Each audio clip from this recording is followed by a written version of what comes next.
Hello friends, இன்றைக்கி மஜ்ஜி உப்புமா பண்ண போகிறேன். அதுக்கு கடாயில் எண்ணெய் ஊற்றி கடுகு நல்லா போட்டு பொரிஞ்சோடனே சீரகம் போட்டு வரமிளகா நல்லா 4-5 கிள்ளி போடணும். இதுக்கு வெங்காயம் தேவையில்லை, ரொம்ப சிம்பிள் 5 மினிட்ஸ் ப்ராசஸ் தான் இது. கருவேப்பிலை இருந்தால் கருவேப்பிலை போடலாம், நான் இன்றைக்கி இல்லை போடல. ஸ்லோ பண்ணிவிட்டு 2 டம்ளர் பெரிய டம்ளரில் புளிச்ச மோர் வச்சுருக்கிறேன், அதை ஊற்றுறேன்.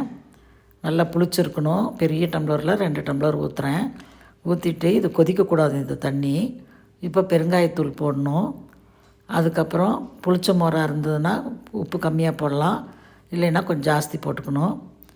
போட்டுட்டு தண்ணி கொஞ்சம் சூடான மாதிரி இருக்கணும், ஏன்னா மோரெல்லாம் உடையக்கூடாது. இந்த சமயத்தில் முக்கால் சின்ன அலாக்கு 100 கிராம் இருக்கு இல்லையா, 100 அந்த இதில் ஃபுல் அலாக்கு போடலாம். நான் முக்கால் அலாக்கு தான் போடுறேன்.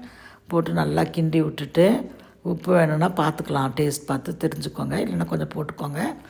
அப்புறம் தட்டம் போட்டு ஸ்லோ பண்ணி ஒரு 5 மினிட்ஸ் வைக்கணும்.